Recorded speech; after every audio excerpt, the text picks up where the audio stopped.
First of all, in reference to the ball game late Saturday night, Fresno State's really playing well. Coach Tedford's done a remarkable job with this old school.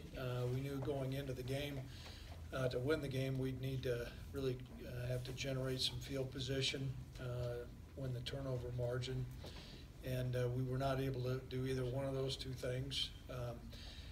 We did get a fairly good start offensively, but we were not able to maintain that, and our point production was reflective of that.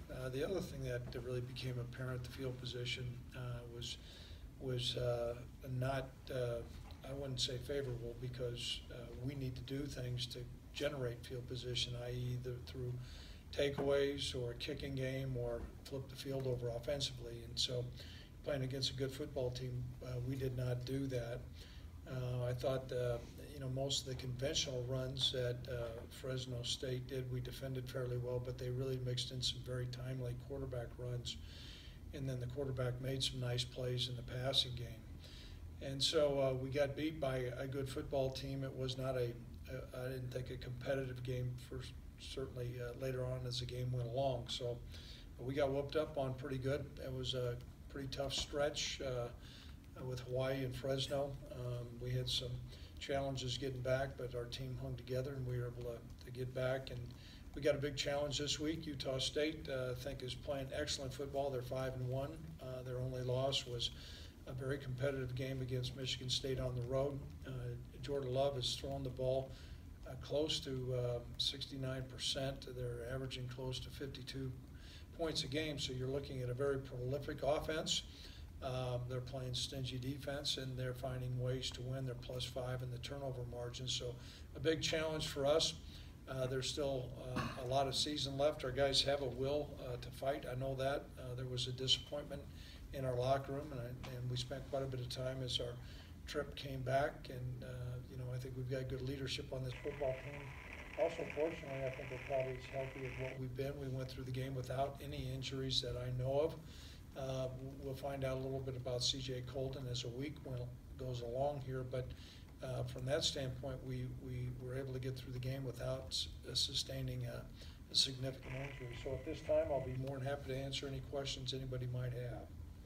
Yes, Robert. I know offensively it continues to be a struggle, and I'm sure frustrations too. But as we're deep in the season, what do you try to do to rectify it as far as personnel changes or schematic changes? I know you're not going to reinvent the wheel necessarily, right, but what do you try to do? I think we need to look at personnel changes. There'll be some things that we do, some schematic things that we need to do.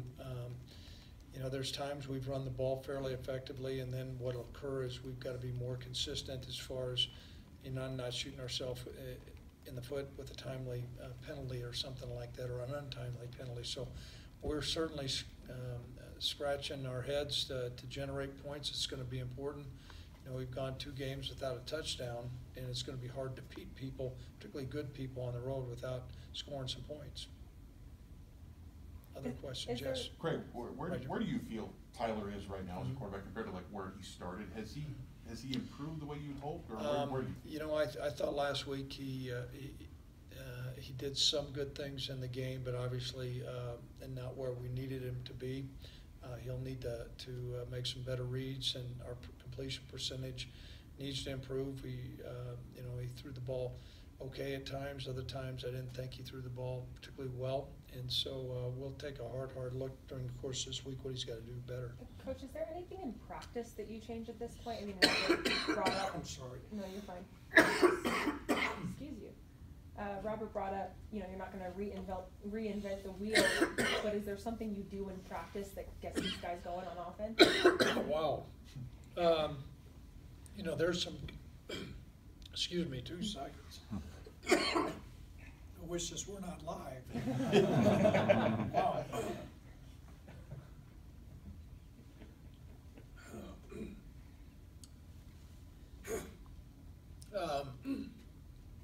I think there's some, there's certainly some things we can do to generate some competitive situations. There's things we need to do on 3rd down to make sure we stay on the field. We're working hard on that. I'm going to drink some more water. Maybe you should have that Pepsi. Yeah, I should. I will do that. It's on tape anyway. It can be edited. It can be. You're fine. Okay, it's a good thing.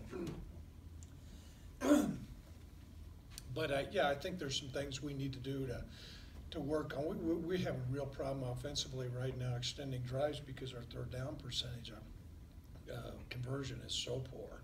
And so we're working, a lot of times it's not third down and longs, it's third down and makeables. So we're working hard on that.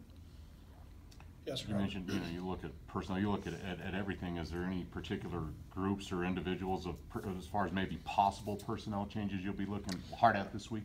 We're gonna look at it all. I'm probably not gonna tell you which ones we are, but we're gonna take a hard look at some things. Yes? Do you think, did it appear to you that Fresno put an extra emphasis on the passing game? Because it's the first time we've really seen Nico shut down. I think Fresno, while you look at their defensive players, they have good players. I wouldn't say a bunch of, standout NFL guys. I just think that they're really well coached and they play hard, and their scheme matches up well against ours. And, we were just having a really, really difficult time. I noticed that Austin Conway is listed as one of the wide receivers this week. Is that part of integrating him back into the system a little bit more? Yeah, Austin, that depth chart with receivers is pretty fluid. A lot of those guys play, and so we're happy to have Austin out there, though. Yes, sir. When you look at them, you mentioned they're pretty prolific offensively, Utah State. Those are a lot of the same guys. Is it just maturity, another year? I mean, is anything markedly I think changed? Jordan Love has really added a great dimension for them, and he played a little bit against us last year, but he's thrown the ball really well. Their offensive coordinator does a great job dialing up some schemes. They spread the field out, then they tempo you, and that's been a challenge from us from time to time, so we'll need to work hard on that. But I think the biggest thing is their quarterback is playing lights out, and if you're playing really well at quarterback, you got a shot to be pretty good. Yes. You mentioned how well they played against Michigan State. Are they about as good as you guys have seen this year? They're certainly one of the better teams, and I think they're playing with a great deal of confidence. We are excited about being back at home. It seems like forever since we've been here, and so we're excited about that. You mentioned there's still a lot of fight in this team, and granted, no one wants to be where things are at now, but you get a sense that I'm sure everyone's disappointed, but is morale still good? Is that something, a big concern with this group right now? No, you know what, they're a really resilient group, and there is a lot of pride. They certainly we did not anticipate our record being reflective of where we're at. However, we knew going in and looking at this schedule, it was going to be challenging. But other than overcoming some sleep deprivation from some really tough trips, I think these guys have got a really good attitude. And so, it's always helpful to get back out to work. We'll have a great spirited practice today. Being or becoming bowl eligible, is that something that you're focusing on right now, or are you just trying to go on? I can tell you right now we're looking at Utah State, and our football team is in no position to try to take a long-range look. We need to take a look at what we got to do to get this win. I think there's some callers on the line. Yeah, hey, Craig, this is Davis. Okay, Davis. You guys have had some success in tempo offensively. The two-minute drive against Wofford, the last drive against Hawaii to get down there before you guys ran out of time. Tyler mentioned last week that he's comfortable with that. He would like to do more tempo. Is using tempo more regularly? Is that something you guys have talked about, or might let you guys try to work going in the passing game? Yeah, we've kicked that around. Sometimes you gotta be artful about when you use tempo in the offense, but that's certainly been something that we've discussed. Okay, guys, thanks a lot. Thanks, guys.